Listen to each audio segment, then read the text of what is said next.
இதான் நான் துவக்கிய ரோட்டரி சங்கம். இன்றைக்கி புதன்கிழமை மீட்டிங்கு. நான் வந்தேன். ஒன்றுமே தெரியாத மாதிரி உள்ளார உட்காந்து பேசிகிட்ருக்காங்க. இந்த சங்கத்தை உருவாக்குனது யார்? இந்த சங்கத்தினுடைய துவக்கத்துக்கு காரணம் யார்? எதுவுமே தெரியாமல் பாருங்கள், என்ன நடிப்பு பாருங்கள். ஆனால் இந்த நாய்கள், நான் எப்போ வந்தாலும் இந்த வாலாட்டக்கூடிய இந்த நாய்க்கு இருக்க நன்றி கூட மனுஷனுக்குள்ள. பார்த்தீங்களா, கேடுகிட்ட ஜென்மங்கள். பூண்டி ரோட்டரி சங்கத்தை உருவாக்கியவன் யார்? முருகானந்தன்.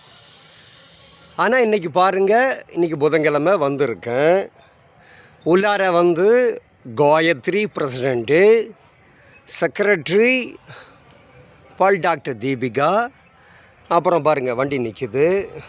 அடேங்கப்பா!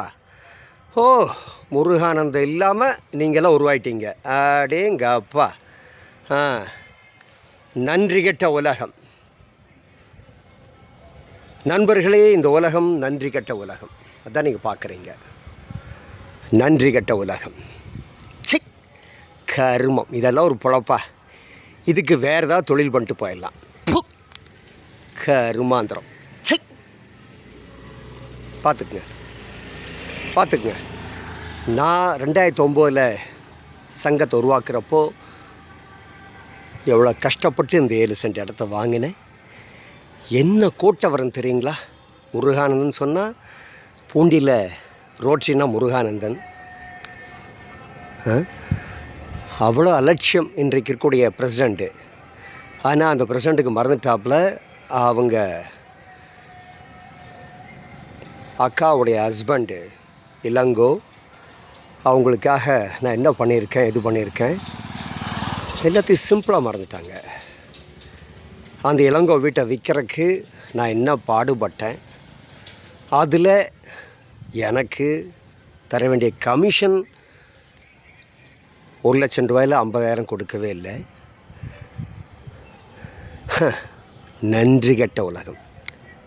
பார்த்துக்குங்க, இதுதான் நன்றி கெட்ட உலகம். இதுக்கு நானே எடுத்த உதாரணம் இது. என்னால் என்ன வேணால் செய்ய முடியும், ஆனால் செய்ய மாட்டேன். நேவர் செய்ய மாட்டேன். பாருங்கள், இந்த நாய்கள் எனக்காக காத்திருக்கக்கூடிய அற்புதமான நாய்கள். நாய்களை விடவும் தரங்கட்ட பூண்டி ரோட்டரி. கன்றாவி பிச்சைக்காரத்தனம். இந்த பூண்டி ரோட்டரியில் தயவுசெய்து யாரும் நீ சேராதீங்க. என்ன உதாசீனப்படுத்த இந்த சங்கம் இனி சர்வநாசம். ஜெய் ஸ்ரீராம். ரோட்டரி நிச்சயம் நல்லது. முருகானந்தன்.